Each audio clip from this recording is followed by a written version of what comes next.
Assalamualaikum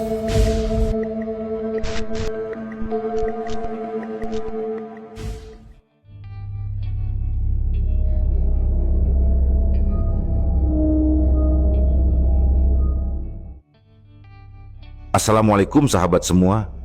Malam ini saya akan membagikan sebuah urban legend yang sudah hidup sejak masa penjajahan Belanda dan terus diceritakan ulang hingga tahun 90-an. Ada 3 kisah di dalamnya. Masing-masing punya caranya sendiri untuk membuat siapapun yang mendengarnya merinding. Dan yang terakhir adalah kisah yang paling membuat banyak orang enggan berjalan sendirian di malam hari. Kisah yang saat itu menjadi bahan bisik-bisik di antara warga. Mari kita simak bersama. Inilah 3 kisah dari satu urban legend. Dan menurut kalian, mana yang paling menyeramkan? Awal mula cerita ini berasal dari sejak masa penjajahan Belanda ketika kehidupan masyarakat desa masih sangat sederhana. Pada masa itu, hiduplah seorang janda muda bernama Kantil. Orang-orang mengenal Kantil karena kecantikannya yang tidak biasa. Banyak lelaki di desa yang sampai beradu argumen, bahkan bertengkar, hanya karena ingin dekat dengannya. Kantil menjadi janda setelah suaminya meninggal secara mendadak. Masyarakat percaya kematian itu bukan karena sakit, melainkan karena teluh atau santet dari seseorang yang menginginkan Kantil. Gosip semacam itu mudah menyebar dan semakin lama semakin diyakini sebagai kebenaran. Setelah ditinggal suaminya, Kantil hidup seorang diri. Ia tidak memiliki anak, sehingga untuk memenuhi kebutuhan sehari-hari, ia menjual bunga sajen di pasar Wage, mawar, melati, pandan, dan terutama bunga Kantil. Karena ia sering menjual bunga itu, masyarakat akhirnya memanggilnya dengan nama Kantil meskipun nama aslinya bukan itu. Ketertarikan para lelaki terhadap Kantil tidak pernah surut. Banyak yang datang dengan niat meminangnya, mulai dari pria biasa, pedagang kaya, pria bujang, duda, hingga laki-laki yang sebenarnya sudah beristri. Namun tidak ada satupun yang benar-benar mampu mendapat tempat di hatinya. Ada yang menilai Kantil memilih-milih, ada yang menganggap ia berhati-hati. Namun sebagian orang justru merasa ada sesuatu yang tidak biasa dari kehidupannya. Asal-usul Kantil sendiri memang tidak sepenuhnya jelas. Menurut cerita yang beredar, ibunya adalah perempuan Jawa yang pernah menjadi gundik seorang Belanda. Setelah ditinggalkan, ibunya hidup seadanya hingga meninggal ketika Kantil masih kecil. Sejak itu, Kantil diasuh oleh seorang Demang. Namun ia tidak bertahan lama di sana. Saat beranjak remaja, Kantil diusir karena anak-anak sang Demang tidak menyukainya. Meskipun begitu, sebelum Demang tersebut meninggal, ia sempat mewariskan sebuah rumah kecil kepada Kantil. Rumah itu tidak besar, tetapi cukup untuk ditinggali seorang diri. Di rumah itulah Kantil bertemu seorang lelaki yang akhirnya menjadi suaminya. Pernikahan mereka berjalan baik, tetapi hanya berlangsung selama 2 tahun. Suaminya meninggal secara mendadak, dan sekali lagi Kantil harus hidup seorang diri. Sejak saat itu, Kantil menjalani hidupnya dengan berjualan bunga di pasar Wage setiap hari. Kehidupannya tampak sederhana, tetapi cerita tentang dirinya tidak pernah benar-benar berhenti. Banyak pria terus berusaha mendekatinya, sementara banyak pula yang merasa ada sesuatu yang ganjil dalam hidupnya, meskipun tidak bisa menjelaskan apa yang sebenarnya mereka rasakan. Bertahun-tahun Kantil menjalani hidup sebagai janda. Meski banyak lelaki yang mencoba mendekatinya, tidak ada satupun yang benar-benar ia terima. Hingga akhirnya, sekitar tahun 1935, barulah ada seorang pria yang berhasil masuk ke kehidupannya. Berita itu cepat menyebar, dan para lelaki yang selama ini mengaguminya tentu merasa kecewa.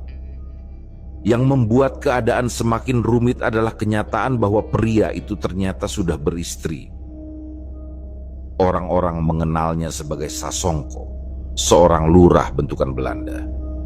Usianya sudah paruh baya dan kekuasaannya cukup besar di wilayah itu. Karena pengaruhnya kuat, hampir tidak ada lelaki yang berani menentangnya, apalagi jika urusannya menyangkut perempuan. Banyak orang yakin bahwa Kantil sebenarnya hanya diperdaya oleh janji dan harta Sasongko. Lurah itu berjanji akan menceraikan istrinya dan menikahi Kantil, namun janji itu tidak pernah benar-benar terbukti. Meski demikian, Kantil tetap menerima kedekatan mereka. Ia mengikuti alur hubungan itu seakan yakin pada janji yang belum tentu ditepati. Selama kurang lebih 2 hingga 3 tahun, Kantil hidup sebagai gundik Sasongko. Selama itu pula kehidupannya berubah total. Ia tidak diperbolehkan lagi berjualan bunga di pasar Wag. Semua kebutuhan hariannya disediakan oleh Sasongko, mulai dari makanan, pakaian, hingga rumah. Ia bahkan diberikan perhiasan dan barang-barang mahal yang tidak pernah ia bayangkan sebelumnya. Kantil juga tidak lagi berjualan di lapak pasar. Perannya meningkat menjadi semacam tengkulak bunga. Semua pedagang bunga di pasar Waga menjual bunga yang berasal dari Kantil. Ia mengendalikan pasokan, sementara para pedagang menjadi distributor kecilnya. Kerja sehari-harinya hanya berkeliling naik andong, ditemani seorang kusir yang setia mengantar ke berbagai sudut pasar. Janji Sasongko untuk menikahinya tidak pernah terwujud. Namun, hal itu tampaknya tidak terlalu mengganggu pikiran Kantil. Ia lebih memilih fokus pada usaha yang semakin besar dan menguntungkannya. Sedikit demi sedikit, ia naik derajat menjadi orang kaya di desa, dipandang sebagai perempuan borjuis yang hidup berkecukupan. Tetap saja, statusnya tidak berubah. Sehebat apapun hidupnya pada waktu itu, ia tetap hanya seorang gundik dalam cerita orang. Memasuki awal tahun 40-an, kehidupan Kantil berada pada puncaknya. Usahanya semakin besar, penghasilannya stabil, dan namanya dikenal sebagai perempuan yang hidup berkecukupan di desa itu. Namun pada saat yang sama, wilayah tersebut sedang diguncang oleh maraknya aksi kecu, sebutan untuk kelompok perampok yang biasanya menargetkan pejabat atau orang-orang penting bentukan Belanda. Kecu memang terkenal kejam, tetapi mereka jarang beraksi di jalanan. Biasanya mereka merampok rumah-rumah yang dianggap memiliki banyak harta. Karena itu, kejadian yang menimpa Kantil cukup mengherankan. Suatu sore, sepulang ia berkeliling naik delman seperti biasa, rombongannya disergap oleh kecu. Tidak banyak saksi yang melihat kejadiannya. Yang pasti, Kantil tidak pernah sampai ke rumah malam itu. Keesokan paginya, warga dikejutkan dengan penemuan jenazah Kantil dan kusirnya di pinggir jalan desa. Keduanya sudah tidak bernyawa. Yang membuat keadaan semakin mengerikan adalah kondisi tubuh mereka. Kedua mata Kantil dan sang kusir hilang, seolah dicongkel paksa. Kudanya pun ditemukan mati dengan luka tebas di bagian leher. Perampokan itu dianggap sebagai tindakan paling sadis yang pernah terjadi di daerah tersebut. Banyak yang tidak habis pikir mengapa Kantil menjadi sasaran. Lebih aneh lagi, mengapa kecu itu harus mencongkel mata korbannya? Pertanyaan itu beredar lama, tanpa jawaban yang pasti. Namun desas-desus yang berkembang mengatakan bahwa pelakunya adalah anggota kecu baru.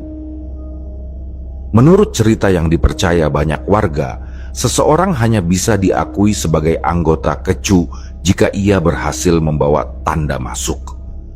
yaitu sepasang mata dari korban pertamanya. Jika itu benar, maka nasib Kantil memang sudah sangat buruk.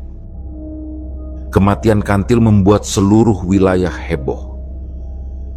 Ia dikenal sebagai perempuan cantik dan kaya, tetapi meninggal dengan cara yang sangat tragis. Yang lebih menyakitkan adalah sikap Sasongko. Lurah itu menyangkal hubungannya dengan Kantil, meski seluruh desa tahu bahwa Kantil adalah gundiknya bertahun-tahun. Tetapi tidak ada satupun warga yang berani membantahnya secara langsung.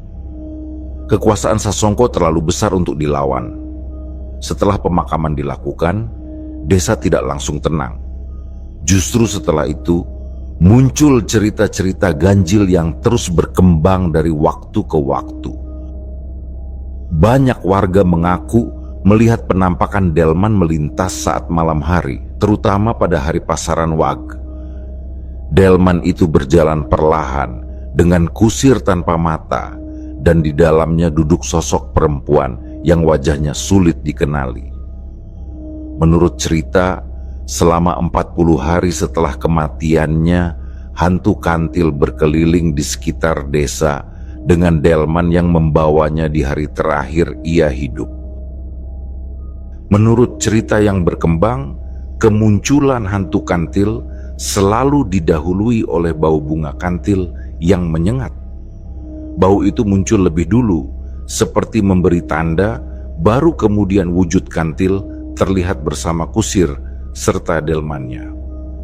Banyak warga mengatakan bahwa delman itu selalu berhenti apabila ada seseorang yang kebetulan melihat mereka secara langsung. Karena itu, sebagian besar penduduk menghindari keluar rumah ketika bau bunga Kantil mulai tercium. Wujud hantu Kantil digambarkan sangat menyeramkan. Kedua matanya hilang, dan dari lubang matanya mengalir darah yang tidak pernah kering. Kusir yang menemaninya pun memiliki penampilan serupa.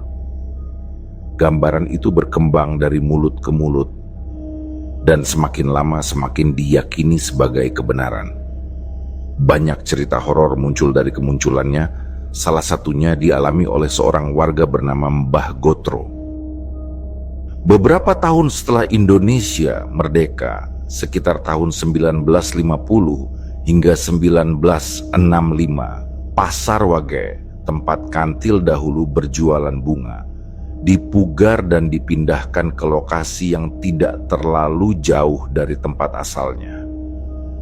Namun, perpindahan itu justru membuat pasar baru semakin dekat dengan lokasi perampokan yang merenggut nyawa Kantil. Hal itu membuat cerita tentang arwahnya semakin sering muncul di kalangan warga. Saat kejadian yang diceritakan ini berlangsung, Mbah Gotro masih berusia sekitar 25 tahun. Ia bekerja sebagai perajang tembakau dan biasanya baru selesai menjelang pagi. Namun malam itu terasa berbeda. Beberapa hari sebelumnya, tepatnya pada Jumat Wage, warga desa heboh karena mengaku melihat setan delman melintas di dekat pasar. Cerita itu menyebar cepat dan membuat suasana desa menjadi mencekam. Kebetulan hari itu kembali jatuh pada hari Wage. Karena suasana tidak kondusif, Gotro berencana hanya bekerja sampai sekitar pukul 11 malam. Meski ia termasuk orang yang kurang percaya pada hal-hal gaib, cerita tentang setan delman tetap membuatnya waspada. Desa yang biasanya masih cukup ramai menjelang tengah malam kini lengang. Para petani tembakau memilih pulang lebih cepat daripada mengambil risiko. Semua itu membuat suasana desa terasa berbeda. Malam itu sebenarnya Gotro sudah berencana tidur lebih cepat. Namun entah kenapa ia tidak bisa memejamkan mata. Badannya lelah, tetapi pikirannya terus bergerak. Setelah bolak-balik di tempat tidur, akhirnya sekitar pukul 12 malam, ia memutuskan untuk melanjutkan pekerjaannya di dalam rumah. Di dapur, ia membuat secangkir kopi lalu duduk sambil memilah daun tembakau yang sudah dikeringkan.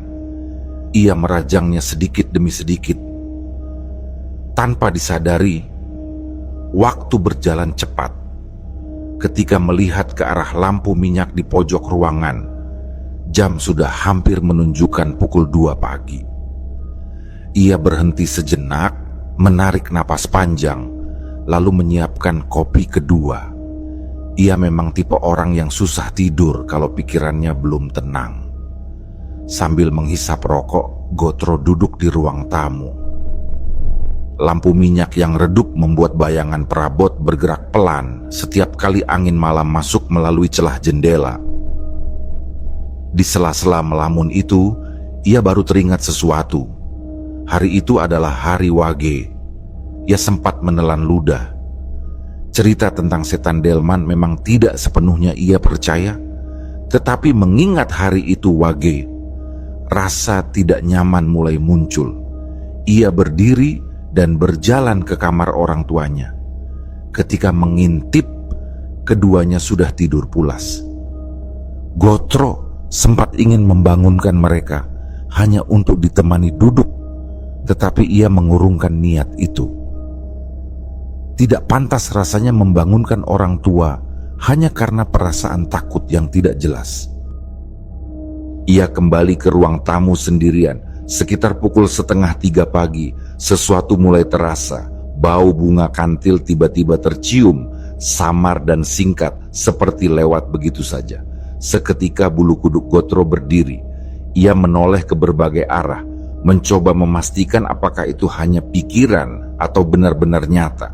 Mungkin cuma perasaan, katanya pelan kepada diri sendiri. Namun tidak lama kemudian, bau itu muncul lagi. Kali ini lebih jelas. Gotro spontan berlari menuju kamar, menutup pintu dengan cepat. Yang membuatnya semakin merinding adalah bau itu seolah ikut masuk bersamanya, lalu menghilang tiba-tiba. Ia berdiri diam, mencoba mengatur napas. Tidak lama terdengar suara lain dari luar rumah. Awalnya samar-samar, ketukan roda kayu di jalan tanah. Semacam ritme yang ia kenal sejak kecil. Suara delman. Gotro memicingkan mata, memastikan apakah pendengarannya tidak salah.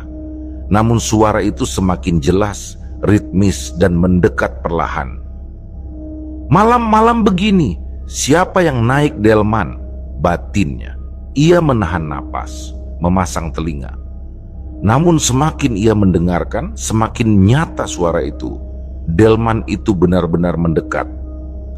Pada titik itu, rasa penasaran Gotro justru lebih kuat daripada ketakutannya.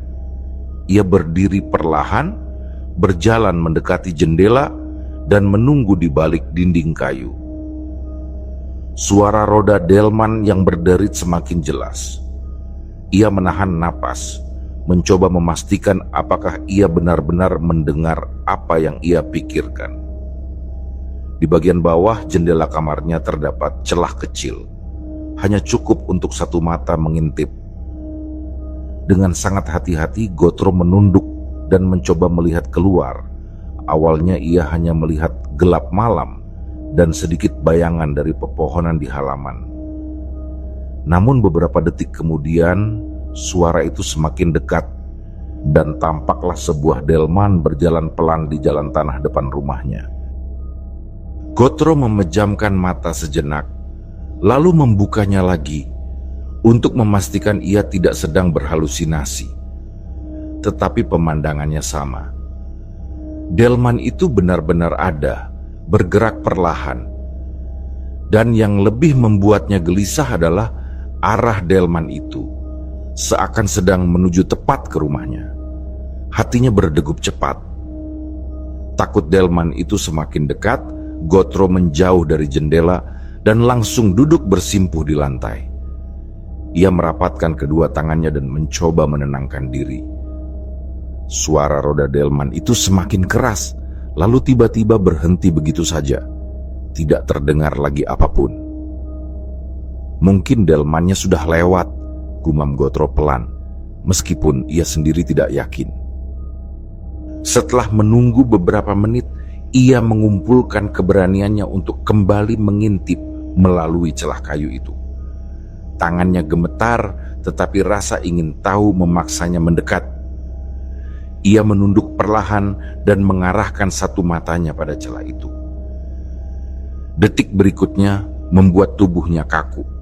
Delman itu ternyata berhenti tepat di depan rumahnya. Dalam cahaya remang malam, Gotro bisa melihat sosok perempuan duduk di dalamnya. Sosok itu diam, tidak bergerak, lalu perlahan menoleh langsung ke arah tempat Gotro mengintip, seolah mengetahui bahwa ada seseorang yang memperhatikannya dari balik celah kecil itu. Wujudnya tidak sepenuhnya terlihat, tetapi cukup bagi Gotro untuk menyadari siapa sosok itu. Rambut tergerai, wajah pucat, dan bagian mata yang kosong. Kesadaran Gotro langsung hilang saat itu juga. Ia pingsan tanpa sempat berteriak. Teror yang dikaitkan dengan hantu kantil ternyata tidak berhenti pada masa Gotro saja. Ceritanya terus berjalan dari generasi ke generasi, hingga akhirnya sampai pada kisah seorang pemuda bernama Tommy.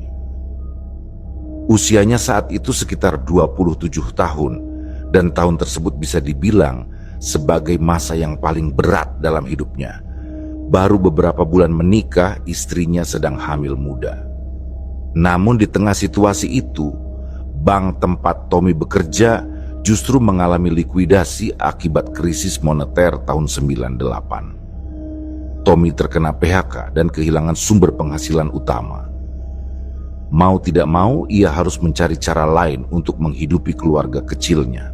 Akhirnya, dengan ijazah S1 manajemen ekonomi yang selama ini ia banggakan, Tommy banting setir menjadi opang ojek pangkalan.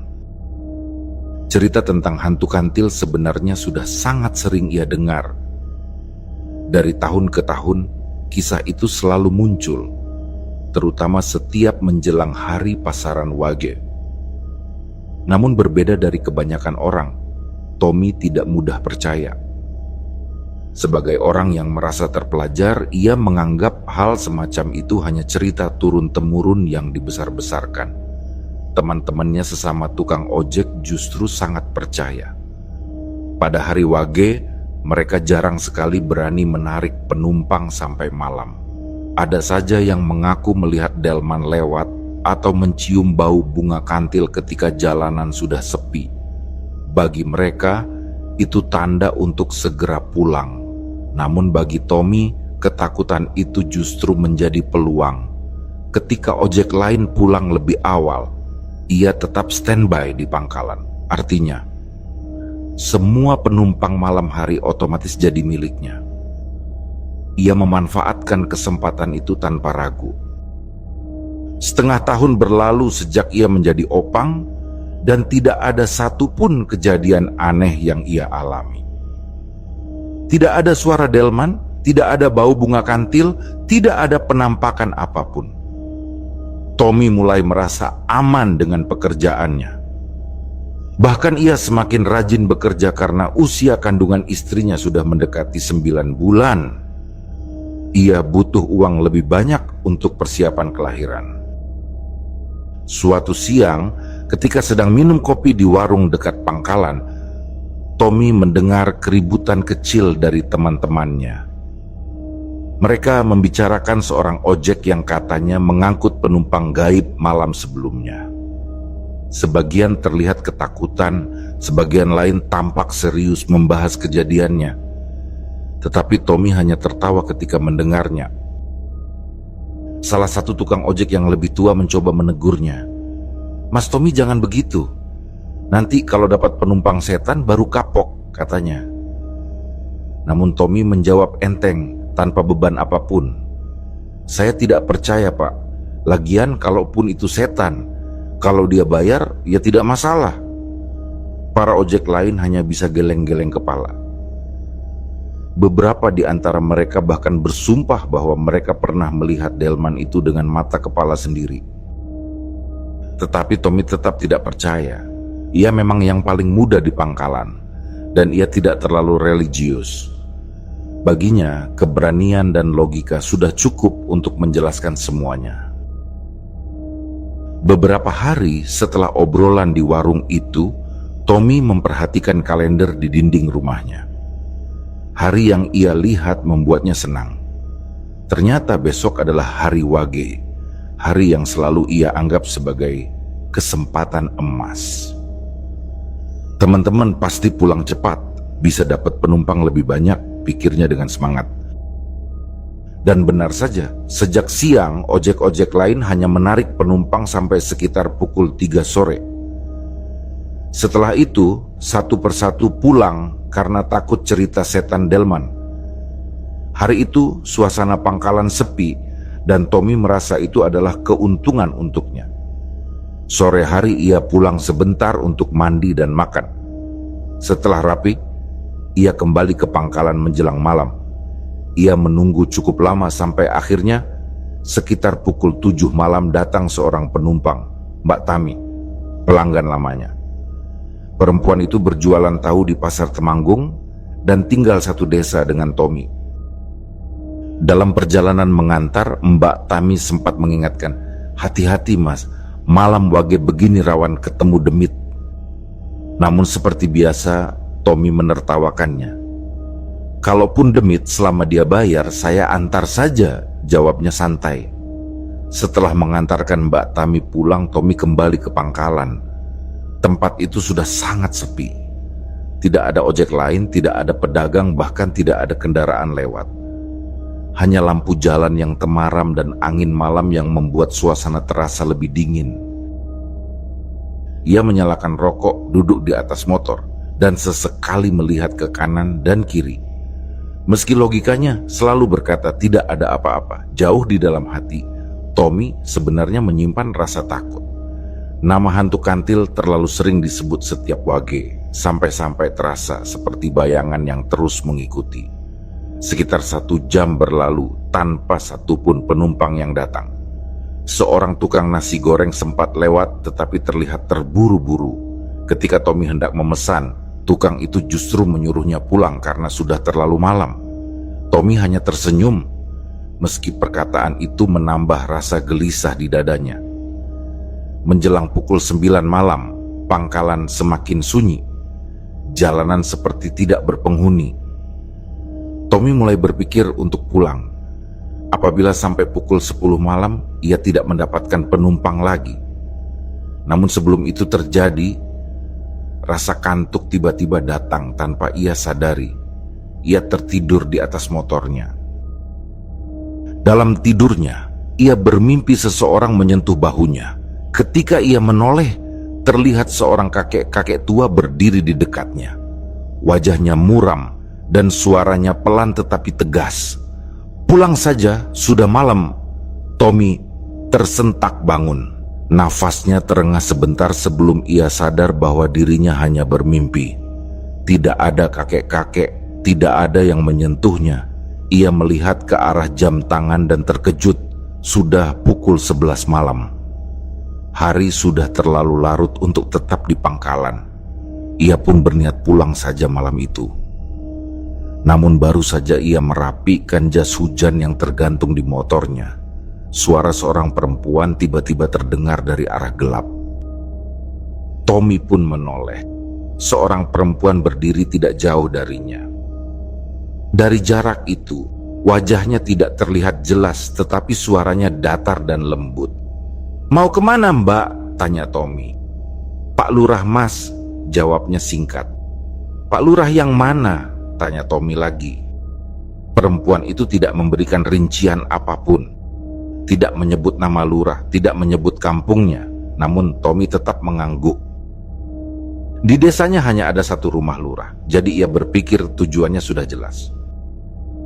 Saat perempuan itu mendekat dan naik ke motor, Tommy sempat mencium bau bunga-bungaan yang samar. Ada rasa tidak nyaman yang muncul, tetapi ia menepisnya. Logikanya kembali mengambil alih. Mungkin perempuan ini baru pulang dari acara selamatan atau semacamnya. Ia menyalakan motor dan mulai melaju. Dalam perjalanan, Tommy mulai merasa ada sesuatu yang aneh.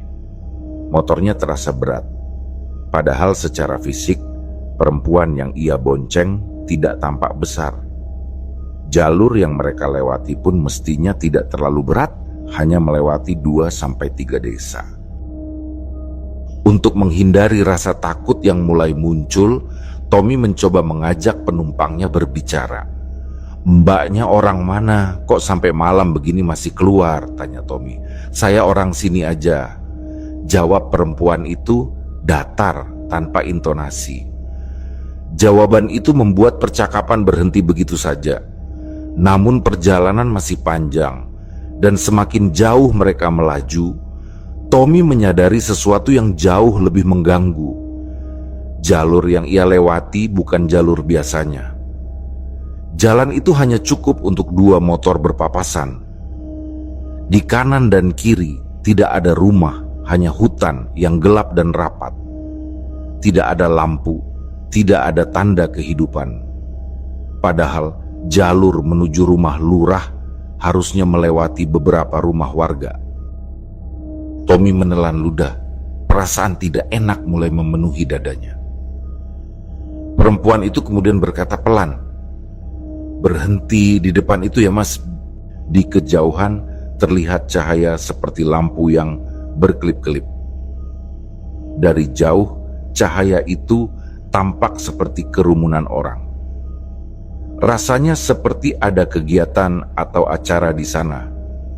Dan rasa lega sedikit muncul, meskipun tidak sepenuhnya menghilangkan keganjilan yang sejak tadi ia rasakan. Namun begitu sampai di titik yang dimaksud, perempuan itu turun dan menatap Tommy dari samping motor. "Berapa mas?"